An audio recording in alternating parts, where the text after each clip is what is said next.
Hola chiquitos, welcome to this week's lesson. This week we're going to be talking about something that I think probably all of you like. As you think about the last few weeks, we have been talking about these 5 major tastes that we experience in food. We've talked about umami so far last week when we dove a little bit into Japanese food, that kind of savory, kind of salty flavor. We have also talked about acidity when we talked about Latin American food, and we made a few different salsas. One class made tostadas, the other class made tacos, and we talked about how acidity brings balance to really kind of salty and fatty foods. And this week we are going to talk about sweetness. I think the first thing most of us usually think about when we think about sweetness is dessert. But when we think about sweetness, there's a whole spectrum. When we think about sugars and how they exist in different foods that we eat, it's not just like cakes and cookies and ice cream. It's also fruits and vegetables. Tomatoes have natural sugars in them. Oranges have natural sugars in them. Apples, raspberries, the fruits that we're familiar with that are on the sweeter side all have natural sugars in them, as well as things like cheeses and dairy. Lactose is the word actually for a specific kind of sugar that's found in dairy. If I'm honest, I think a lot of times the ways we talk about sugar can be harmful or they can be bad because we tend to hear terms like, oh, that has too much sugar, or when we watch movies and TV shows, and somebody's sad, they immediately go and they eat sugary things like ice cream or cake or whatever. And what happens in our brains as we think about this is that we begin to associate sugar with negative things. But as I just talked about, sugar also includes a lot of fruits and vegetables that have naturally occurring sugars in them. So I never want any of my students to be afraid of food or to feel like food is bad. Like, remember, as we've been talking about foods from different cultures and how we don't want to yuck somebody else's yum, I want us to kind of take that and morph it a little bit when we think about sugar. Because when we associate it solely with bad things, it can lead to behaviors where we either, only eat them when we're sad, or we tend to overeat them. And instead of thinking of sugar in terms of good and bad, I want us to think about sugar in terms of, is this helpful for my body right now? And is it what I want? And am I going to enjoy it? So some good things to think about when you are craving something kind of sugary is, what is my body telling me, right? Has it been a really long time since the last time that I had a meal? Did I go and run around outside a lot and I'm really hungry now and my body's really craving forms of energy? So sugar is one of the main forms that our body uses fuel and energy to survive and live, right? So sugar is a form of nutrient, and we've talked about nutrients before, things like proteins that are good for our muscles, and fats that help us absorb vitamins in food. Sugar is a kind of carbohydrate, and carbohydrate is the main source of energy that our bodies function with. So we do need sugars as we're, existing in our day-to-day life. But we can also need to keep in mind that our body turns certain foods into sugars. So when we eat really starchy foods like pasta and potatoes and rice, our body, as it starts breaking those things down, starts to turn those foods into an energy source and into a kind of sugar. So even if you wake up and you think, I haven't eaten a dessert in a whole week, your body has been doing the work that it needs to do so that you have energy to go in your day-to-day life. So that's one thing to think about. So when you get this sugar craving, it might be your body telling you, you know what, you haven't eaten in a while. So when we think about foods that have a lot of added sugar to them, and what I mean by that is literally you'll take a little bit of sugar and add it to some tea, or in things like cookies and cakes and pies that have sugars added to them. That is quick energy. That's something that's gonna get your blood sugar back up. I think about like when I go on a run and I come home, my body needs a little bit of quick energy because it's just burned a lot of carbohydrates and a lot of fuel, and I need something that's going to really quickly enter into my system. And so maybe I'll take a small sip of chocolate milk, right? And that's really helpful for me. But then when I, sit down and rest and my heart rate gets regulated again, then I get hungry. And when I get hungry, I need something that's going to give me energy for a long period of time.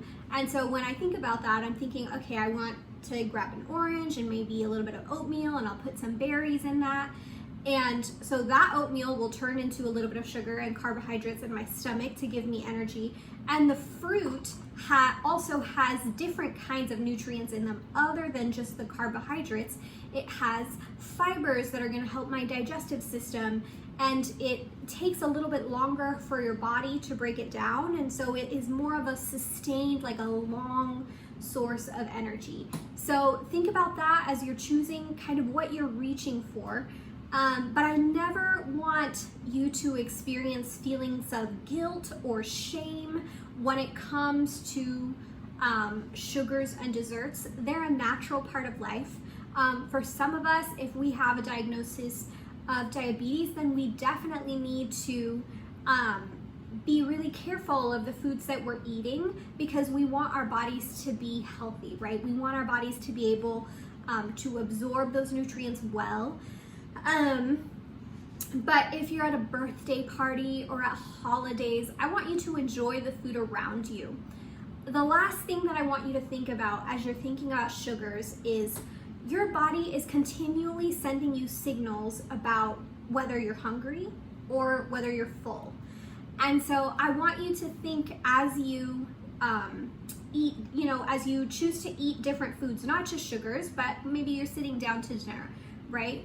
I want you to eat mindfully. So what you put on your plate, I want you to be sure that you want everything that's on your plate, and that you're,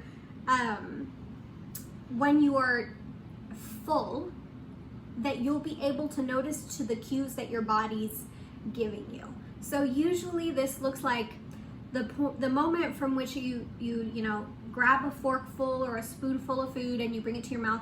It gets slower and slower, and maybe you start talking a little bit more, and you stop thinking about your food a little bit.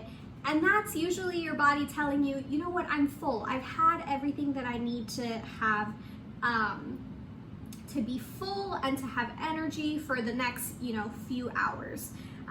The other thing that's really helpful is to continually be drinking water. So what happens when water interacts with food is that sometimes it absorbs in our stomachs, and so water does a really good way of kind of sending a message to our brain that says, oh, I'm full, right? So that we don't overeat and then we have stomach aches. So instead of talking about sugar as this like evil, bad thing, I want to talk about it as a natural part of our lives, right? I don't want us to be afraid of it, but I want us to be really conscious of our bodies and what our bodies are asking from us when we have specific cravings or when we're really, really hungry, so that we can make good choices to give us energy going forward. Okay, so that having been said, we're going to be cooking 2 recipes today. One is a dessert through and through. There's nothing that we're gonna do or change or add to it that adds any kind of fruit or vegetable or anything like that. We're just gonna enjoy it for what it is. And then the second recipe, we're going to be making a salad with 2 sweet ingredients. So we're gonna be making a raspberry dressing, and we're gonna be slicing some apple to put into our salad. This is a really great way for us to get a lot of really good nutrients for our body, right? We're gonna get these greens that, as we've talked about, are really good for our blood, and our, which circulates through our whole body. It helps us have a healthy heart. It helps us have a clear brain. And we're gonna take something like an apple that has a nice crunchy texture, and then we're gonna take some raspberries and we're gonna add some acidic things to them, a little bit of sugar, a little bit of oil to flavor this entire salad. And this is one of those options for you that's going to be more of a delayed response, right? Where it's going to be a more lasting energy, because your body's going to break down those things a little bit slower and absorb the fullness of those nutrients. But first we're going to make this super sweet recipe. So we're going to be making a recipe called beijinhos de coco, which is a typical Brazilian kind of treat, sweet treat that is incredibly simple to make. It uses 3 ingredients: butter, sweetened condensed milk, and coconut flakes. And so what we're going to do is we're gonna mix these together to make a sort of dough, and then we're gonna roll them in coconut flakes at the end. These are an incredibly, delicious snack to have, and I recommend probably eating 1 to 2 at a time, and just kind of put them away. And as you are interacting in your regular day, say you went outside and you ran around for a little bit, or you rode your bike or something, and you come back in and you are kind of craving something, you're really hungry, and you're like, okay, I need to make a sandwich later, but right now I need a little bit of energy. These are a great thing to just kind of reach for, and I want you to just be aware of those signals. Like, what is your body telling you? Do you need energy for a long period of time, or do you just need a snack between, one meal and the next meal? And then I want you to be really attentive to when your body tells you that you're full, okay? So I'm going to get a can opener, and we're going to open our can of sweetened condensed milk. I really love this ingredient because you don't have to add any sugar to it. It says it in the name. It's sweetened and it's condensed. So it's gonna be a lot thicker than what you typically think about when you think about milk. And it is incredibly sweet. So it's used in a lot of desserts in Latin America, and Brazil is in South America. So a lot of times it's just kind of poured over a little bit of fruit, but it also makes some nice doughs because it is thicker than a regular milk. Okay, so I want you to grab a microwave safe bowl, and what you're going to do is you're just gonna pour in your can of sweetened condensed milk. I've got a little spatula here to help me get all of it out.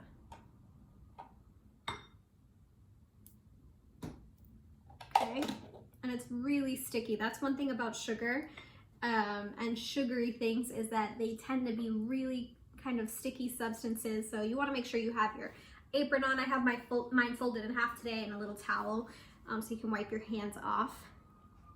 And then I have 1 tablespoon of butter. So I'm going to just pour in my 1 tablespoon of butter, just kind of right here in the middle. And we are going to microwave this for 2 minutes, okay? Remember, we've been talking about how everyone's microwave, everyone's stove, everyone's oven is a little bit different. It should be fine in most microwaves to go in for 2 minutes, but if you know that yours goes really, really hot, then I want you to go for 1.5 minutes.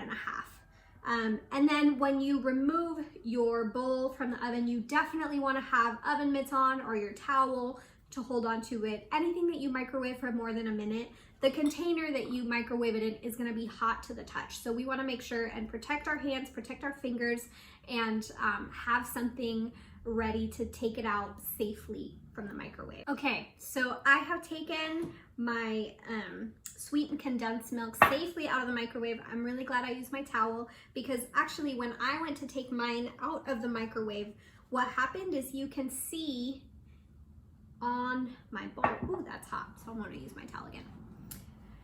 You can see on the bowl that there's kind of a residue towards the top of it. You can definitely see where the mixture is kind of halfway up, but all the way to the top, there's a little bit of a film from where the sweetened condensed milk in the microwave started boiling a little bit. So when I took mine out, it was bubbling a little bit and it had risen kind of up to the top, which is perfect. That's what we want to see. And so I'm just going to start kind of mixing this together, because what I see in my bowl is that I can actually tell the difference between the butter and the sweetened condensed milk. The butter has a little bit of a yellower color to it, and it's kind of separated right now from the sweetened condensed milk. So I'm just gonna mix it together till it's nice and one even color. I forgot to tell you this earlier, but the dessert that we're making, beijinhos de coco, is actually means coconut kisses in Portuguese.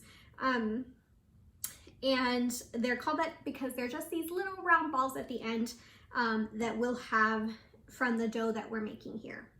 Okay, so now that my butter is fully incorporated into my sweetened condensed milk, I'm going to take my measuring cup, and I'm going to take, this is my 1/4 of a cup, and I'm gonna take it and I'm gonna do what I call a heaping measuring cup. So usually when we measure things, we want them to be just level at the top. But you'll see on this one that it has a little bit of a mound, almost like a little bit of a dome at the top. We want a little bit extra. So the coconut flakes, you can go ahead and sprinkle those into your bowl, are going to be like our flour. So they're gonna really thicken our mixture up. Mixing this in, we want it to be really evenly spread out in the milk mixture, almost to where you can't even tell that there's coconut flakes in there, okay?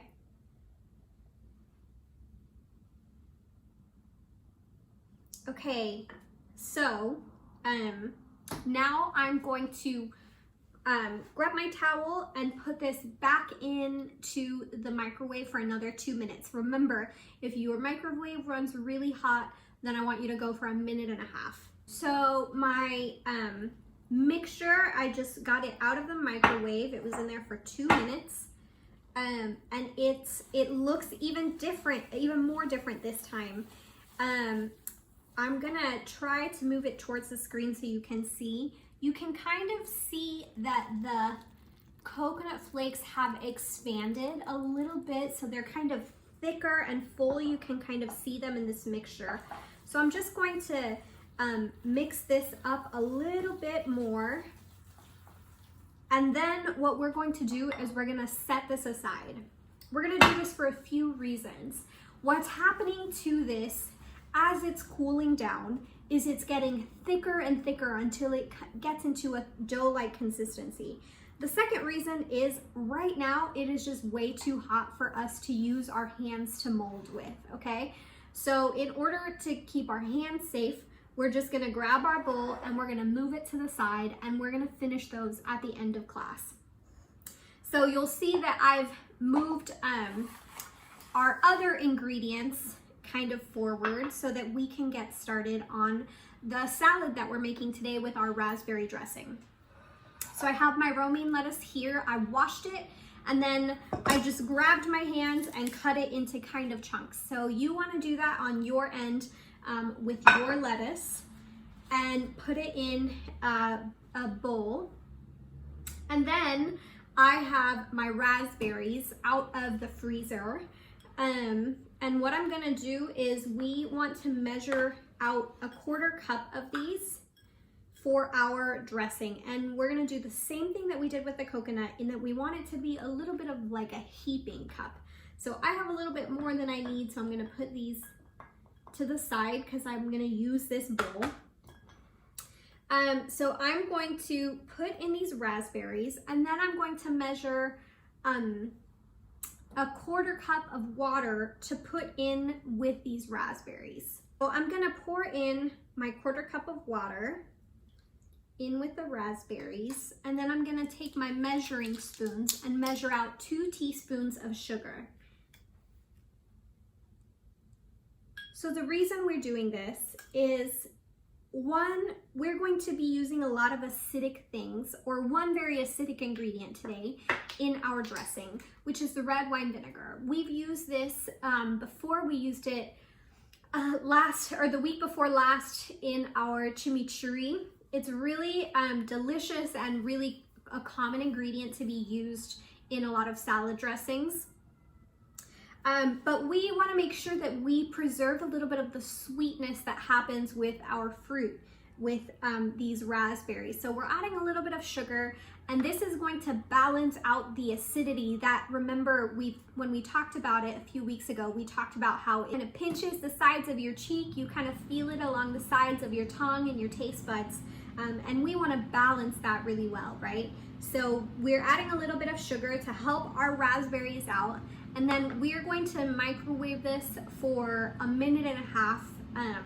And what we want out of this is we want the raspberries to soften up and kind of become like mush.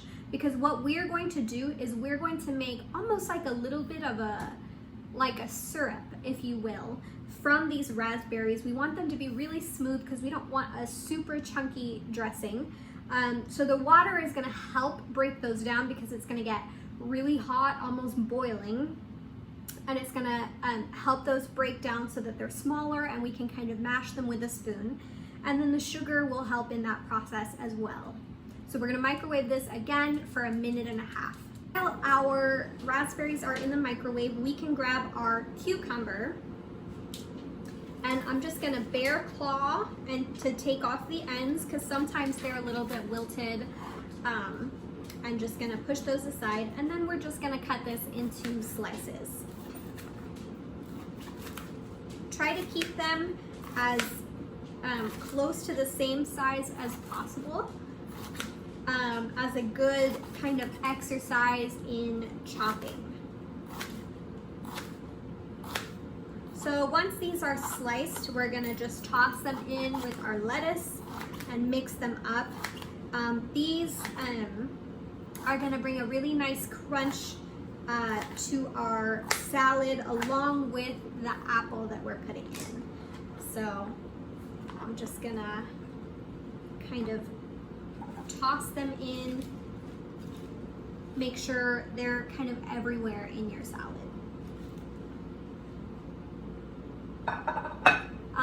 We have a little bit of time to keep chopping, so we can move on to our apple.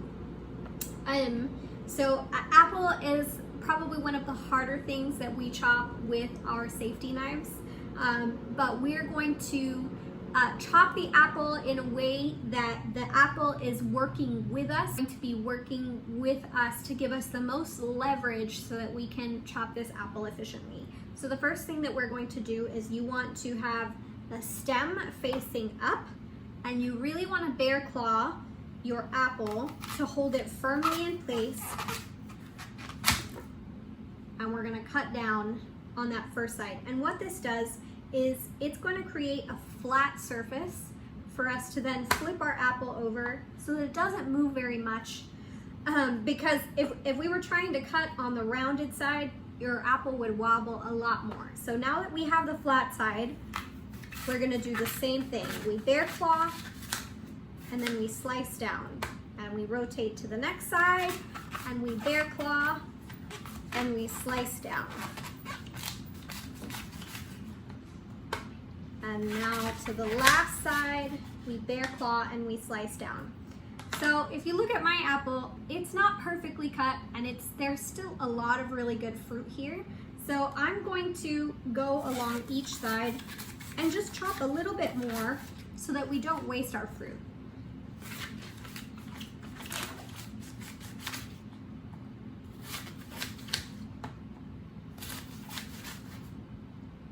So this one actually has some of the seeds in it, so I'm going to set that to the side because we don't want to eat the seeds. Once you have your apple, we're going to start with these pieces that are a little bit more rectangular, and we're going to dice them, which means we're going to cut them into little cubes. So they should look about this size. And these are going to be an incredible little pop of sweetness in your salad that's going to really balance the earthiness of your lettuce and the crunchy kind of wateriness of your cucumber. It's gonna add a lot of flavor and textural contrast, which is something we've talked about a lot over the last weeks. So you're just gonna continue chopping your apple until it's all added into your salad.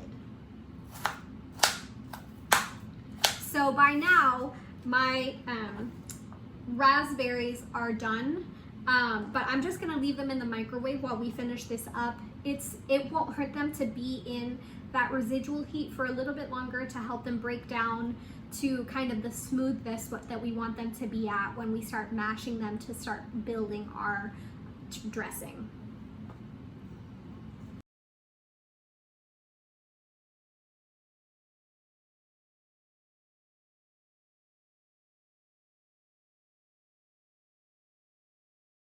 So I carefully removed my raspberries from the microwave, and they did exactly what I wanted them to do.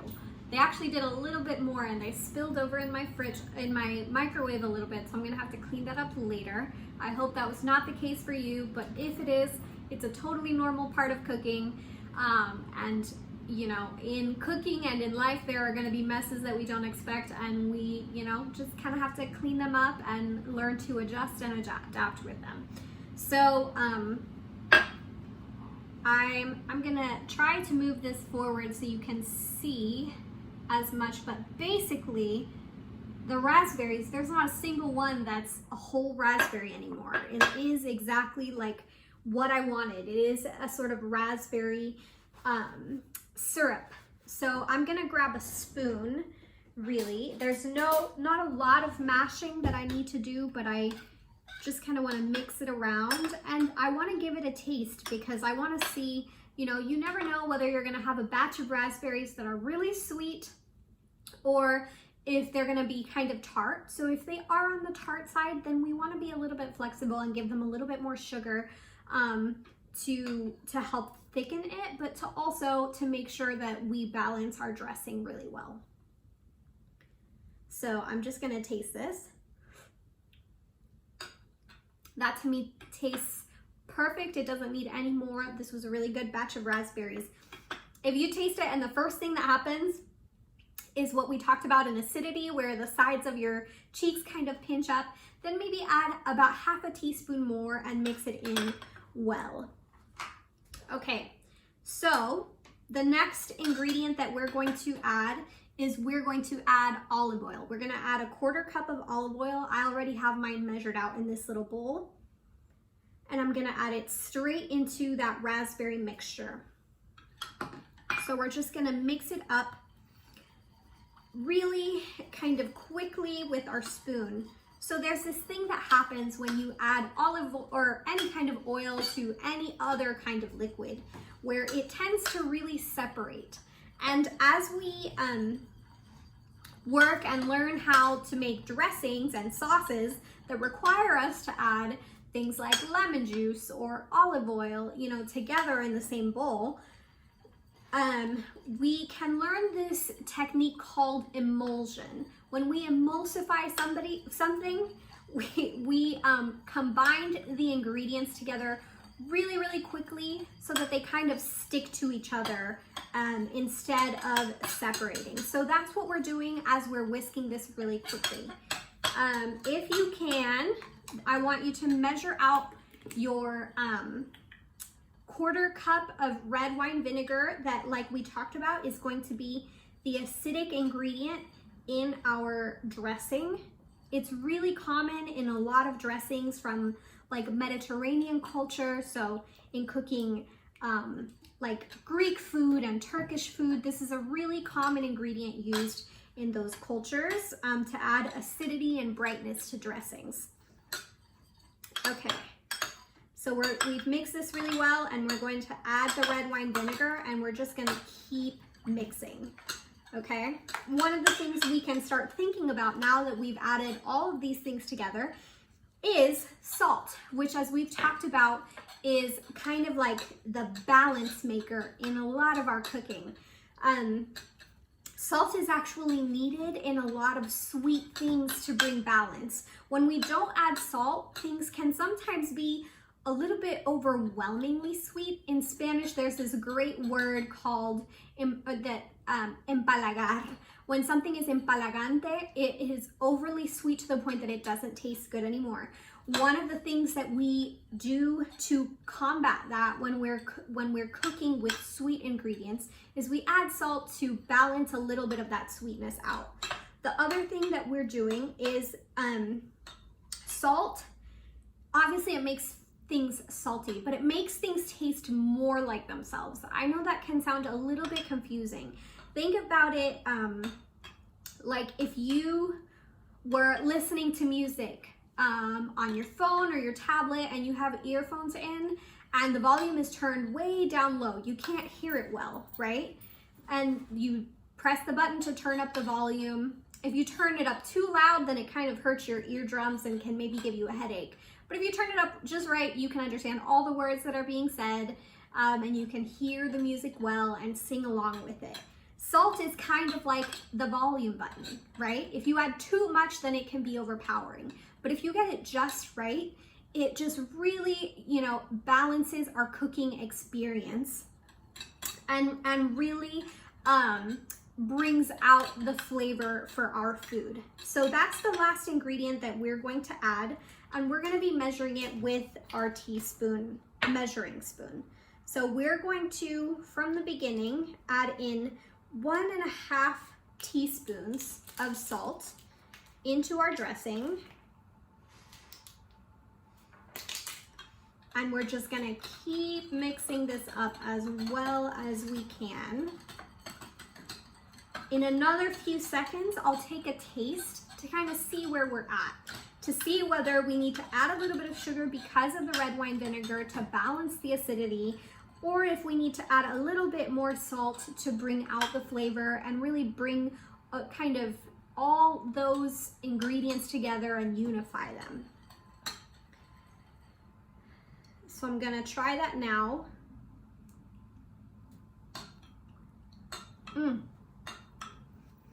Yeah, that's pretty acidic. The salt seems perfect to me, but it is still a little bit acidic, so I'm gonna add another 1.5 teaspoons of sugar.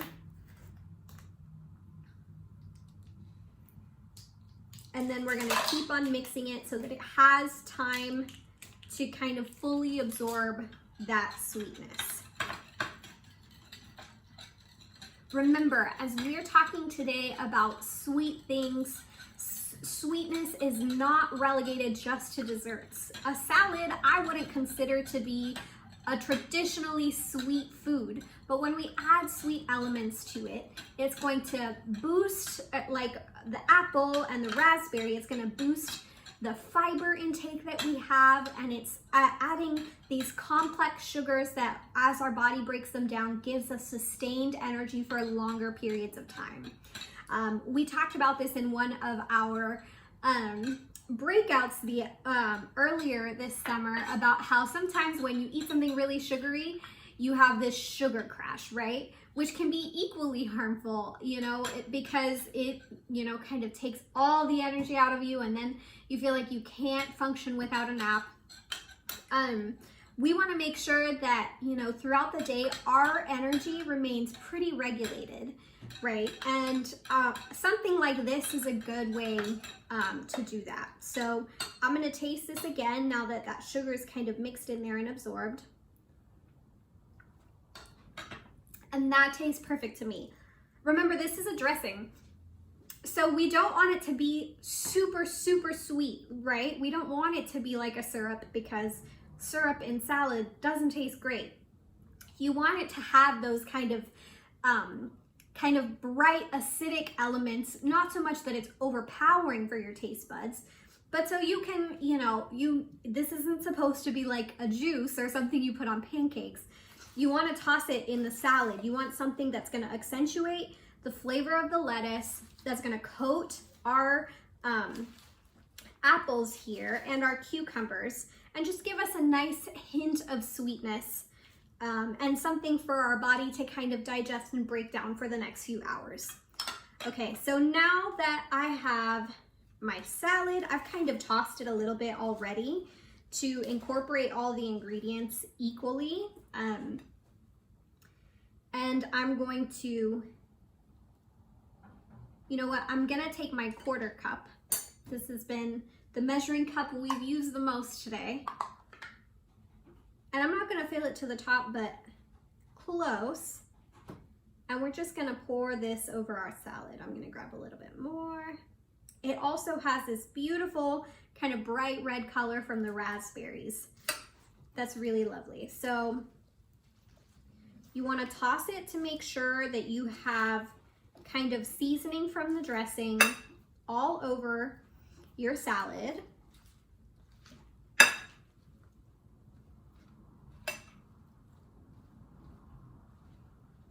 And if you can see a little bit of the dressing on every leaf of the lettuce, then you're good to go. If not, add a little bit more. This would be a great lunch if you grabbed a little bit of maybe chicken or tuna and tossed it in there.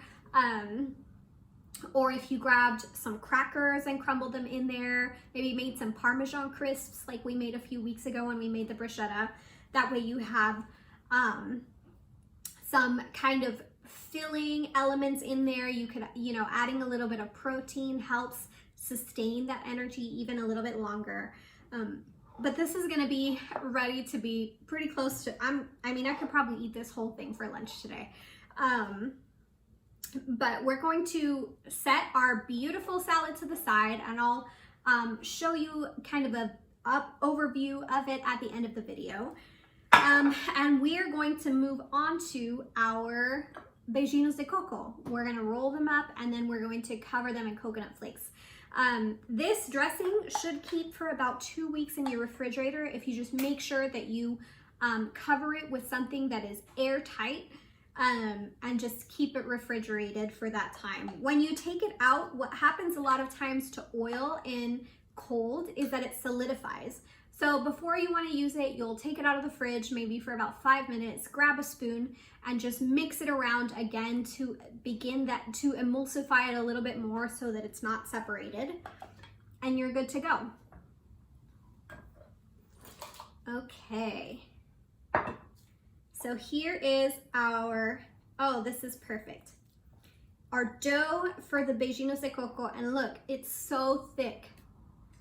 This is exactly what we wanted, okay? So I'm gonna grab a plate that we can roll these onto. And I'm also gonna wash my hands because they're a little bit sticky from the raspberry syrup, from the raspberry dressing.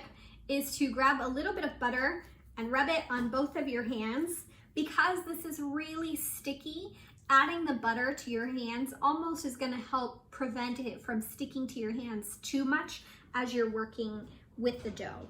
So you wanna grab a kind of big size spoon, and then, you know, you'll put it in your hand. It's still kind of hot, but not too hot. And I'm just gonna roll it into a little ball, and I have my bowl here of extra coconut flakes, and you're just gonna cover it in those.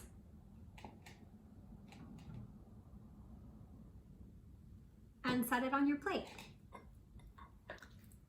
And I'm going to just kind of repeat that process with the rest of the dough.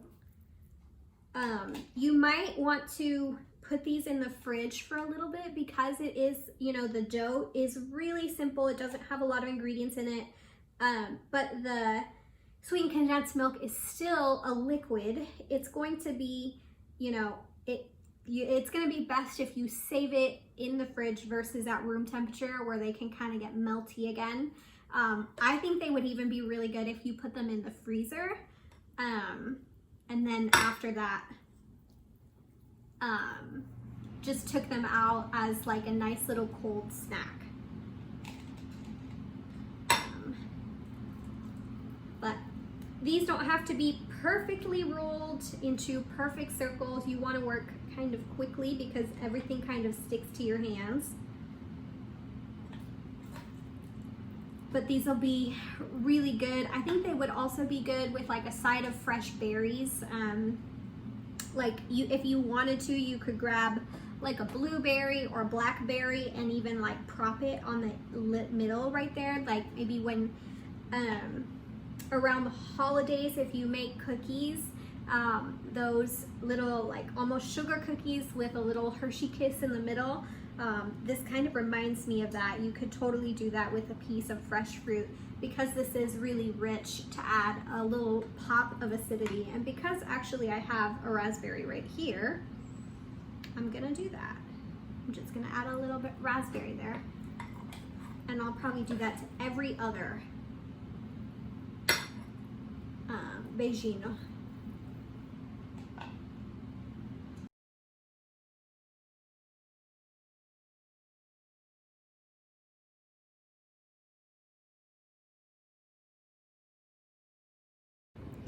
And there you have it, 2 different ways to think about sweet ingredients and how we can use them in our food well, so that our bodies have everything they need to have sustained energy throughout the day.